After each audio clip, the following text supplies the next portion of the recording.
নমস্কার, আপনারা সবাই কেমন আছেন? বড়দের জানাই প্রণাম আর ছোটদের জানাই অনেক অনেক ভালোবাসা। আমি আপনাদের পরিবারের এক নতুন সদস্য। আজ ভীষণ একটা মন খারাপের দিন। 30 দিনের ছুটি শেষ, এবার নিজের সংসারে ফিরে যাওয়ার পালা।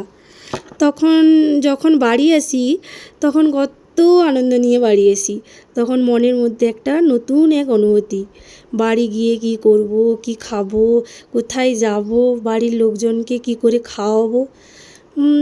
কিন্তু সব কিছু তো আর হয়ে ওঠে না, অল্প কিছুটা হয় আর কি।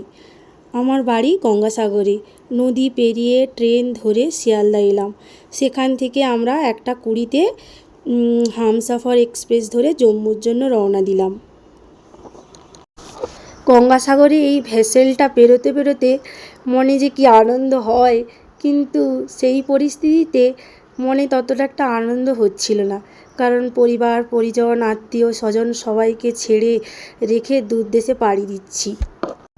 ট্রেনটা যখন ধীরে ধীরে ছেড়ে চলে আসছে, তখন বাইরে দাঁড়িয়ে থাকে মা কাঁদছে, আর আমরা ভিতরে দাঁড়িয়ে থেকে কাঁদছি। যখন মা কান্না করে বাইরে দাঁড়িয়ে তখন মনের মধ্যে একটা সত্যি খুব বেদনাদায়ক অনুভূতি কাজ করে।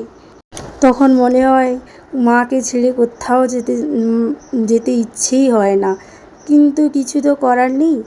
আবার বাড়ি ফেরার দিন গোনা শুরু করতে হবে। এক রাশ মন খারাপ নিয়ে জম্মু পৌঁছলাম তার পরের দিন রাত 11:30টায়। আমাদের ওখানে আগের ইউনিটের এক দিদি ছিল, উড়িষ্যা দিদি। ওদের ওখানে থাকলাম আমরা রাতটা। তার পরের দিন সকালে বেরিয়ে পড়লাম শ্রীনগরের উদ্দেশ্যে।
জম্মুতে আমরা টোটো ধরে শ্রীনগরের উদ্দেশ্যে বেরিয়ে পড়লাম।